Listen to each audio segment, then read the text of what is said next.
The couples are nearing the end of their switch therapy experiment, but things are really heating up both physically and emotionally. We are talking about it on AfterBuzz's After Show for 7-Year Switch. Don't go anywhere. You're tuned in to AfterBuzz TV, the ESPN of TV talk. Now, let the buzz begin. I'm feeling these lights. Executive producers Maria I honestly love it. Kevin Undergaro, Phil Svitek, and the... Welcome to AfterBuzz's After Show for 7-Year Switch. It is so nice for everyone to be... Wow, these lights are really like killing me a little bit. Okay, if for those of you who are just joining us, welcome. We are at full capacity this week because Sean is back in studio. So if you don't know, I'm your host, Carolina Thayer, and I'm so excited to be talking about this episode, Close Encounters. Who are my lovely co-hosts?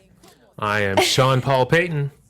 And hello, I'm Ashley Lauren, and this is a great song that we opened up to. Just Salt and Pepper. Classic. Always pro Salt and Pepper. It like kind of relates in my mind to the episode.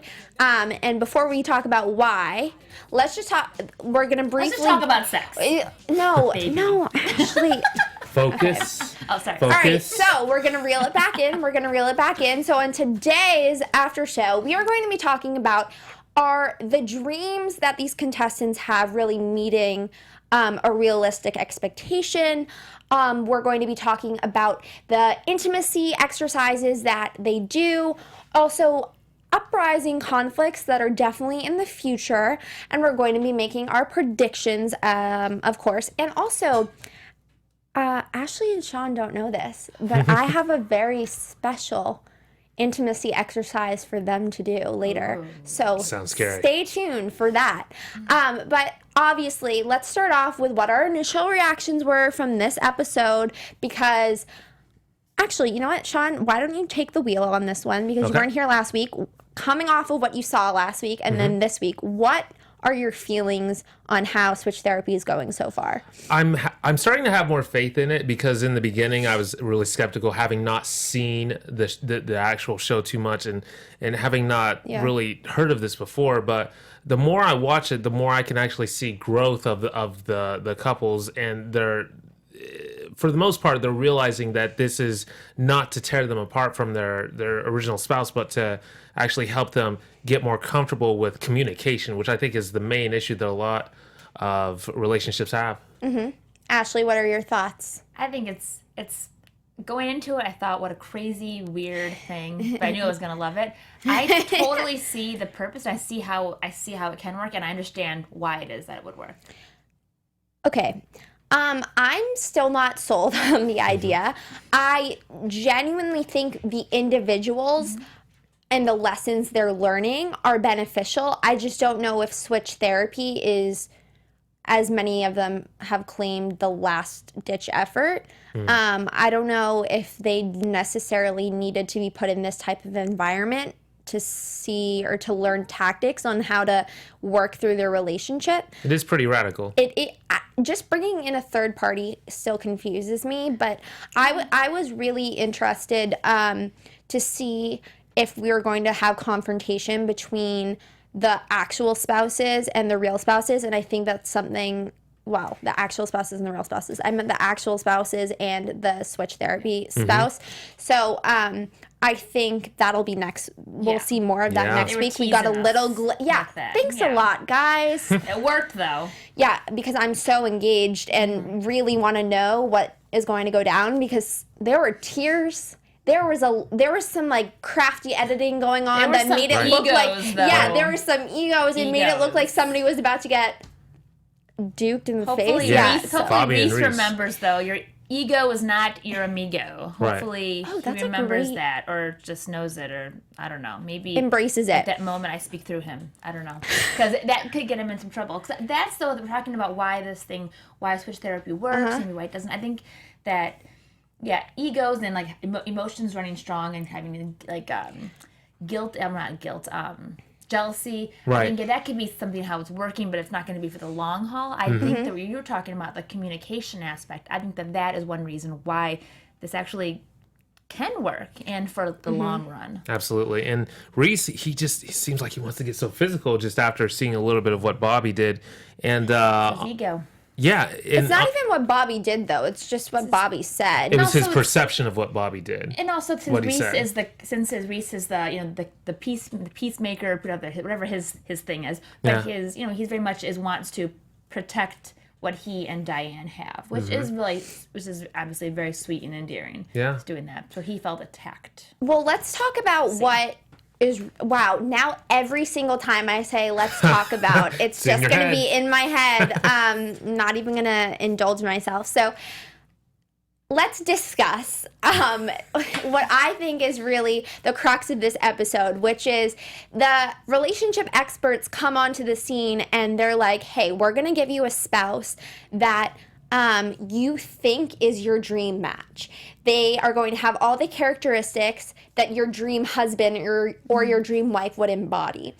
But let's talk about if that's actually meeting their expectations and if it's realistic, because as we see, a lot of them begin to realize the grass isn't always greener on the other side. Right. So what are you feeling? Do you think some of them are going to reach that conclusion like in this they did in this episode or in the future? I think what it also comes down to is I think the ones who are seeing what is it they want in a spouse are the people who tend to be a little bit more chill and relaxed and are getting somebody else who kind of is who mirrors that in them. Okay. Which I think is wonderful, and then the problem that could happen there is when it comes to like, paying bills or something that's more real worldy than what they're experiencing in this little honeymoon period. Right, Yeah, because that's that's a the good problem point. with right now is they're just trapped in the honeymoon and they don't really get They're like, I'm chill, you're chill, we're chill. They- type A, then it's like, too many A's. right, and they don't get the chance to get out of that.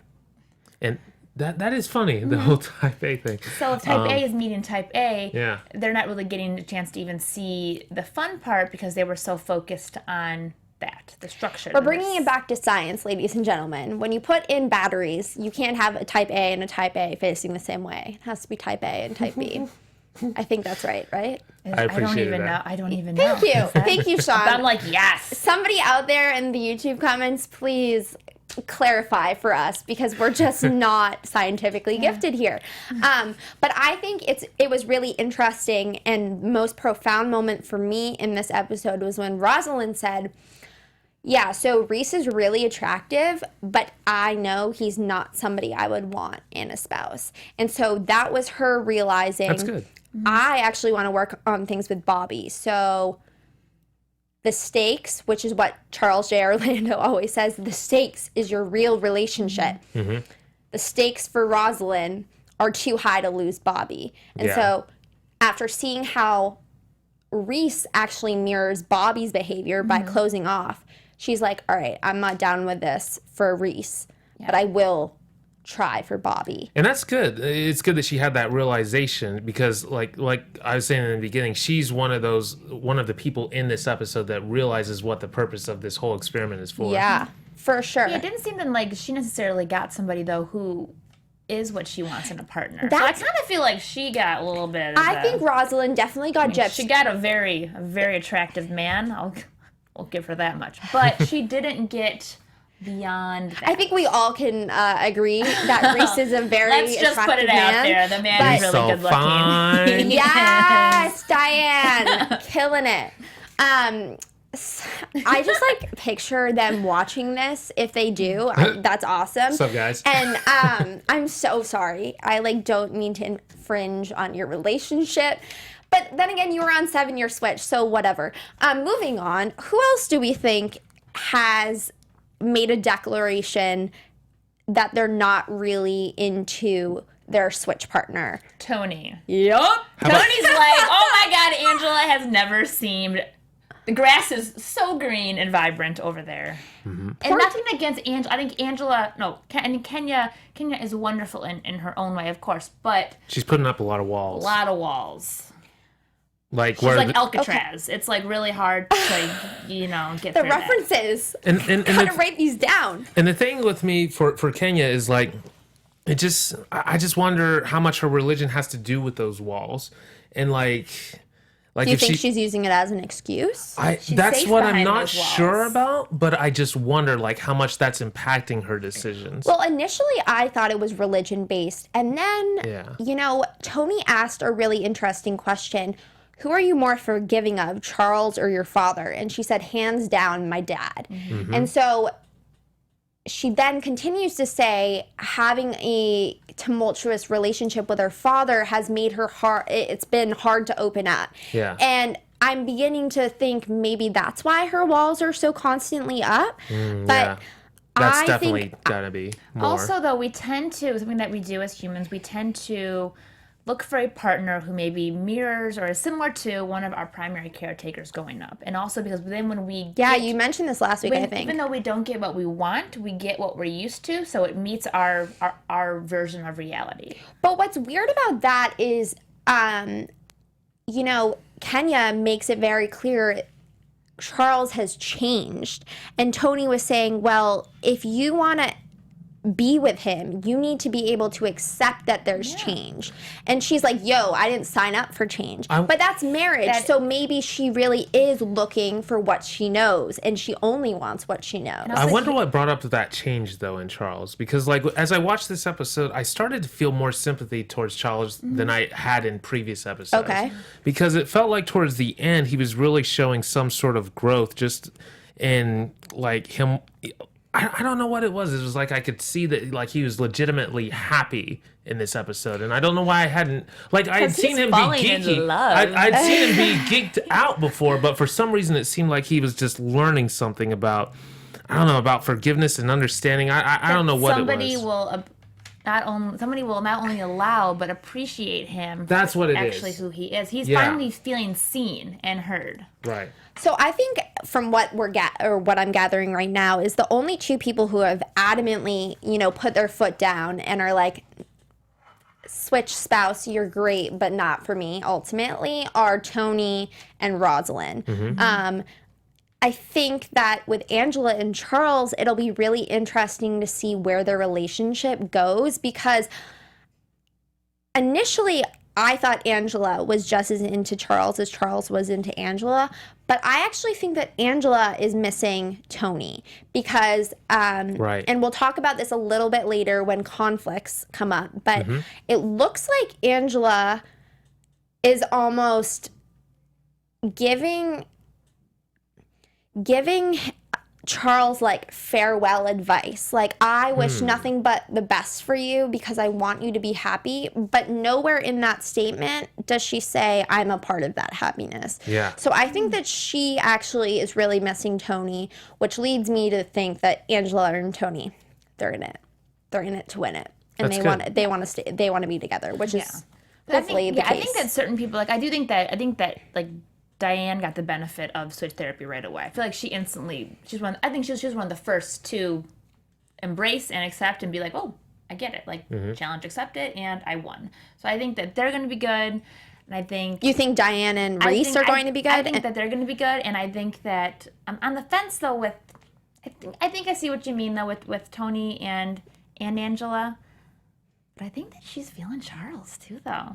She goes back and forth a lot. Like she's I feeling him, then she's not, and then she's feeling him. And it definitely, when it was revealed that he had cheated, that made a big difference and kind of took her back a bit. But then I think from that little divot, their whole thing got deeper. Well, we're gonna talk about that when it comes to the intimacy exercise, because I honestly thought lines were going to be crossed. But before that, you know who's really been faithful to us?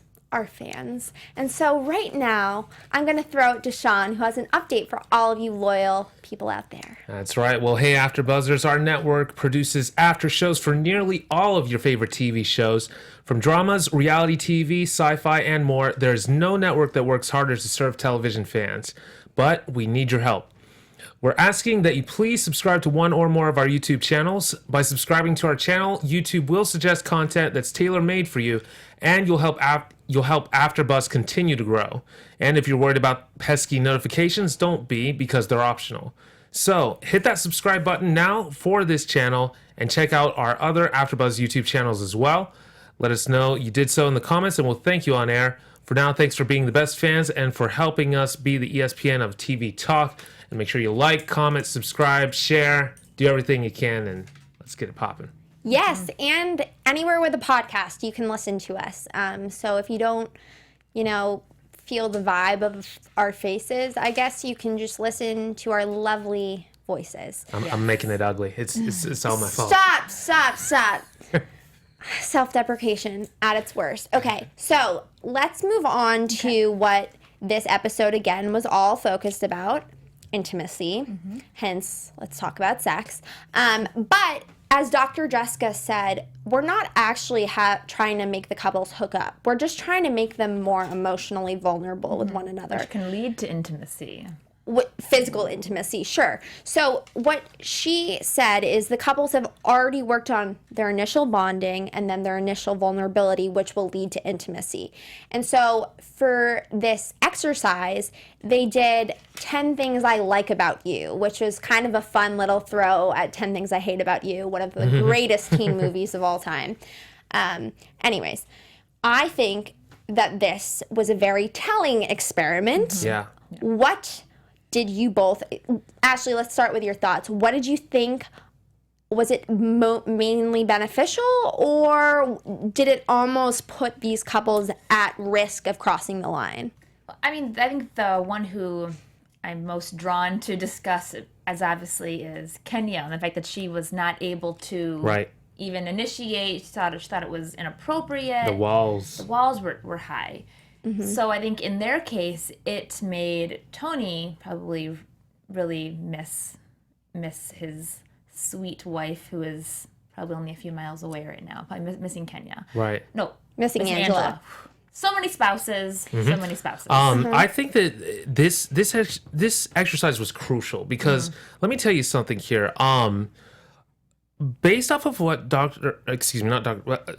Charles J. Orlando said about being grateful, appreciative, and having empathy, I started trying this out with my girlfriend, and like we do this once a day. We mention what we're grateful for and what we appreciate from yesterday and what we're looking forward to in the future. That's nice. And I think that is so powerful. Like I didn't realize how much of a difference it made in a relationship when you focus on affirmation. that. It's really positive. Positive affirmation. It goes a while way, or goes a long way. And when they're doing this in this exercise, this is probably one of the most important things I've seen, because they're practicing so that they can do it for real with their actual spouses. And the fact that some of them felt uncomfortable doing it is like you said, it's very telling that they've got to get over those walls, at least with this stranger, so that when they're with somebody that they're intimate with, they can have an even better connection. This is an excellent idea. So I was a little bit thrown because, Ashley, you said you were most drawn to talking about Kenya. I'm most drawn to talking about Angela and Charles, because this was a 10 things I like about you exercise. Immediately, Charles is like, I love this about you, Kenya. Good catch. And they both were saying, I love this about you. I love this about you. And I was very uncomfortable. Now, this exercise had them looking directly at each other, eye contact. Right. How many of you can keep on eye contact, or how many of you? You two. Can you keep eye contact for more than 30 seconds? If I have to. Yeah, okay. For a game, or like I have a camera crew around me, I will. There was somebody like Rosalind and Reese, they were not keeping the eye contact. Charles and Angela were so fixated on one another. They were holding hands. I honestly thought, in addition to that hot tub moment they had later on, I thought something was going to happen. I don't know. I'm not sure I would believe them if they said, oh no, nothing ever happened. Because I just feel like it's very telling when you're in a natural setting like that, where it's just literally you and another person. I mean, sure, there's cameras in the background, but you're going to use the word love. That's just going to flow out of your mouth. Yeah, that's a subconscious thing going out, saying that they're more attracted than they think they are, maybe. Yeah, and the fact that Charles called Angela a blessing, I was like, yo, dude, you're gonna get your heart broken because I really don't think that Angela is vibing. Like I said, I don't think Angela is vibing with him as much as he is with her, and I think it also is puppy love a little bit. I was gonna say, if it's gonna make the test of time. I don't know. He's actually, I think if they had met in a different world, I think that they might have worked out really well together. They have so many similarities, but they say opposites attract, but I'm not sure I believe in that notion. Anyways, the point being is that I thought the intimacy project for them was actually detrimental. Too much for them. Yeah, I think it was slightly... it was just uncomfortable for me to watch, so I can't imagine their spouses. I loved it. Oh, Ashley's like eating it up in the corner with the popcorn. Let's make the 20 things you love about each other. I honestly thought that they might run over. Whereas then you see people like Reese and Rosalind, and they were struggling. At least in my opinion, it looked like Reese was like, "You're a good listener." I also think he's fixated on Diane. He's so fixated on Diane. Where Charles is like, so they were just distracted through their exercise. Well, that was also really uncomfortable. It's not Tony. I don't think is romantically even like attracted to Kenya. Maybe like I'm sure he thinks she's pretty, but he was like, "You're a great traveling partner." Yeah. That's not. It's not. Yeah. If Against the words they're saying. If somebody complimented me, "You're great to sit in the car with for 2 hours." I'm like, all right. But I think what's interesting though about Reese saying how he's very closed off is I think in a relationship he is more of the attacher, the one who is the clingy. Not the clinger, but in a relationship oftentimes would be in a relationship that has some troubles. There's oftentimes one who is more avoidant and then one that is a little bit more of an attacher. Both forms of anxiety. So I think that we're seeing with Reese is he is very attached, but to Diane. So he's just like, give me Diane, give me Diane, give me Diane. So he's not present. He's not being mindful. I totally agree with that. Yeah, whereas Charles is like mindful AF over there in the moment because he's staring just straight at Angela. I love that you are just so like there for me. Yeah. And even if the previous episode, like Reese is just not connecting with his partner for the purpose of the exercises at all because he had to go to the expert. He called Charles. But also, I also think that maybe Reese. I remember when the experts originally came in and asked him about the problems they were having. Diane was like, "Oh, it's more of this and this," whereas Reese was like, "Nothing I can think of." Right. And it's like, what? So I think that maybe he was more kind of okay with the way things were, whereas Diane was the one who's like, something's got to give. And I think we see that with Diane and Bobby because Diane and Bobby have, I think what they've really created is a friendship. I think they're going to be really good friends. And I think that they trust each other because they are kind of the opposites attract. I think that they really balance each other in a way that, Diane was a little bit afraid to do some of the more adventurous stuff, and Bobby was afraid to be vulnerable, and I think they really complement one another. But when you think about how they're going to apply that back to their real relationships, it's really weird because I honestly don't see many similarities with Rosalind and Diane, and I mean there's a little bit of the close-offness with Reese and Bobby, but I think that with the intimacy project it really was beneficial for Bobby to hear all those like positive things that Diane had to say and vice versa. And at the end of this, I kind of hope that they're friends because they can be each other's support. If it gets to a point where it feels like emotional cheating on your spouse and they end up sticking with their original spouses, then I don't think it's a good thing. But I think Diane and Bobby right now, if they were to continue a friendship, it would be really good for them. I don't see that necessarily happening with any of the other couples. What do you think that? So Ashley, you're like shaking your head over there. I don't think that. I think that Bobby and Diane have found a friendship, so they have benefited in that sense. But I think then that Kenya and Tony. I think Tony is kind of like really missing Angela and also feeling kind of bad for Charles. Okay, so that actually brings us to our next topic, which is conflicts. And we saw a couple of like boiling points in this episode. One of which I think was when Dr. Jessica came to talk to Tony and Kenya. And I'm going to be honest, Dr. Jessica was like low-key throwing Kenya under the bus. She's like, well, sometimes people are on their high horse. But here's the thing about people on their high horse. They're oftentimes alone. And it was very, very it was good for her to say that. But I think it was very, very beneficial for her to say that because Tony had expressed, you know, he felt like Kenya had been throwing Charles under the bus a lot. And then when Dr. Jessica came in and Kenya was like, I didn't feel comfortable.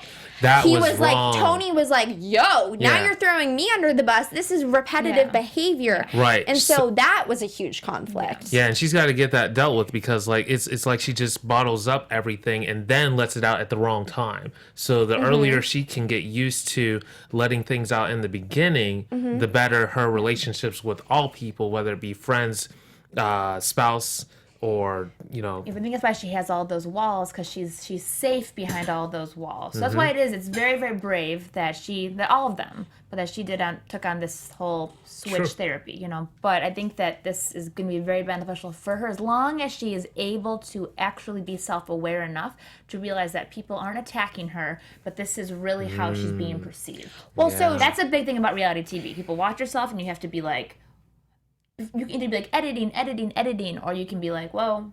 Oh, that's something I didn't realize about myself. Well, the thing that I'm interested in with Kenya is the conflict that is inevitable with her and Angela. Because as she said, I just think of Angela as a sloppy drunk. And that was, you know, that to each their own. Everyone is entitled to their own opinion. But do you think we are going to see a conflict arise between the two women, or maybe a conflict between Charles and Tony, like battle over who loves Angela more? Lucky Angela. I think that a couple of them are going to feel like getting physical, but they won't. Okay. Yeah, I mean, I think no one wants to be like Puck from Real World, you know? Those are conflicts that we might see in the next episode. But in this episode, some of the conflicts, I think, were one spouse feeling like they weren't getting enough from the other. So I think Bobby and Diane are an exclusion. And I think this week, Tony and Angela were. Angela and Charles were. But I felt like Reese kind of dropped the ball again with Rosalind. And I think that it was interesting when Rosalind defended Bobby. Did you guys pick up on that? So in the car when they're driving back, Reese was like, well, I feel like Bobby was disrespectful. And Rosalind said something to the extent of, well, that makes me upset. And that was also during the time when she was saying, you know, I don't want to be with somebody like Reese. I want to be with somebody like Bobby. Yeah. So do you feel as though some of these switch therapy couples are actually kind of like gravitating away from each other? Oh, for sure. Yeah. And that they would be one of them. Definitely. Who else do you think is... Tony. Well, I think at the very last moment of this episode, Tony and Kenya, because Tony was just that must have been awkward for him to just be sitting there and thinking things were okay, and then all of a sudden it's like, wait a second, all of a sudden Kenya has this wrong with. She felt like she couldn't open up because of me, and so yeah. But did you notice that when Kenya started to cry, he like had his arm around her and was kind of just because I think they still have to. I mean, you're still human, you know, and I think it's hard to see somebody else struggling and kind of be like, oh God, okay, pull together, man. You know, I'm gonna be okay. we got this. But I think it's kind of in level. So where you have Charles and Angela, and they're like it's getting hot and heavy. Like they might hook up, and then you have Bobby and Diane who are like really good friends. And then you're going to have like Reese and Rosalind who are like, oh, well, this was like an okay thing I learned, but I miss my person. And then you have Tony and Kenya who are like, nope. Yeah. Yeah, because even Tony, another conflict between Tony and Kenya was Tony wasn't even really putting himself in the process. He was saying, I've been so fixated on helping Kenya, I haven't even thought about what I want for myself. And that's what he needs to work on himself. He was pretty quick to judge Kenya, but it's not like he's doing a whole lot of work either. And I think they all have some interesting self-reflecting that needs to happen. Yeah. Now, I have a couple of questions, and this is my special segment. Okay. I know you guys were very confused about the intimacy level. I was gonna trick you out and be like, "No, stare into each other's eyes." I've had to do that before. I had to do that in Spouse House. Well, did you have a fun time? During that, no, but overall, yes. Oh, okay. I know that was fine too. I'm good with whatever. I'll do anything. Okay, so the questions that I want to ask you as a part of this special segment are a little bit unique and things that I'm not sure the regular viewer would notice, but they're really random thoughts that I had. All right, we'll start out with the first one.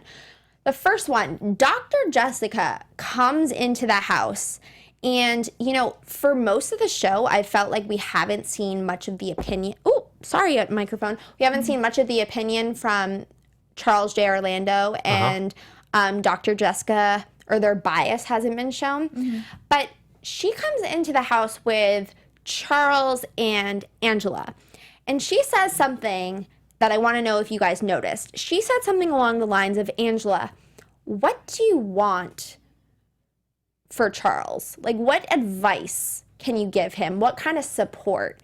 And I thought that was really weird because she did not ask that in turn from Charles to Angela. It was like, look, we know that Charles' relationship is really broken. Yeah. And I think that I know that we all know that this relationship with Charles and Kenya isn't going to work out. So let's give him some positive reinforcement.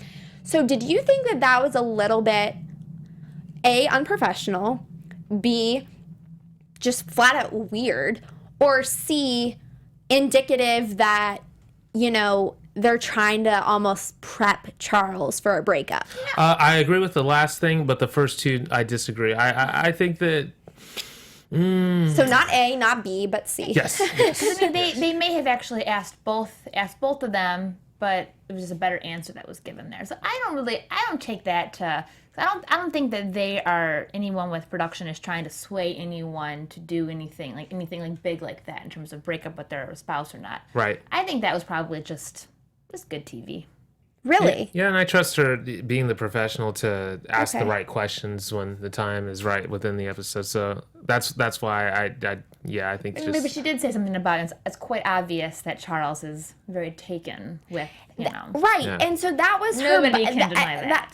That was her bias kind of being made known, and I don't know how I feel about that. So I wonder if she was trying to... And forgive me if I repeat anything, but maybe she was just trying to draw Charles back from being too attracted to Angela and remind him of what the point of the show was subconsciously. He's like a moth to a light right now. Yeah. Well, that's another And great... Angela is just a ray of light, and he's all about it. Hey, he is her blessing. He is her blessing. Yes. Okay, because we don't have that much time, I'm just going to ask you guys one more question.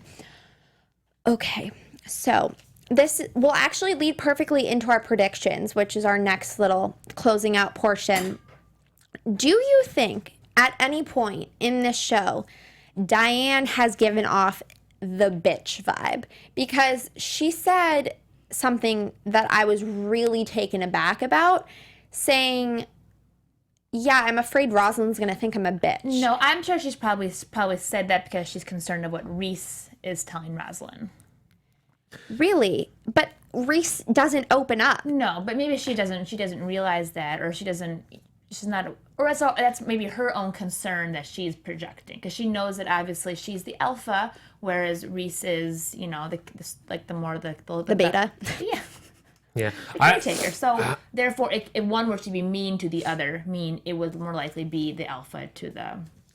Yeah, maybe I'm a softie with words, but I just don't like to use that word. So I would call it more of Diane is just like a strong, powerful woman, and I think that. I mean, I'm just using the words that Dan. That's what they gave. Yeah. The alpha. I know. I don't know. I mean, You know, Mom raised me right. Sean likes to keep things PG here. I apologize. I'm literally just quoting what was on the show, but I thought that was interesting because I never got that vibe from her at all. Yeah. And so it was just really odd. And then this will translate well into predictions. You know, we see a glimpse of Diane and Rosalind's meeting, and Diane says Bobby's a feeler. And Rosalind, you know, throws back, that's bullcrap.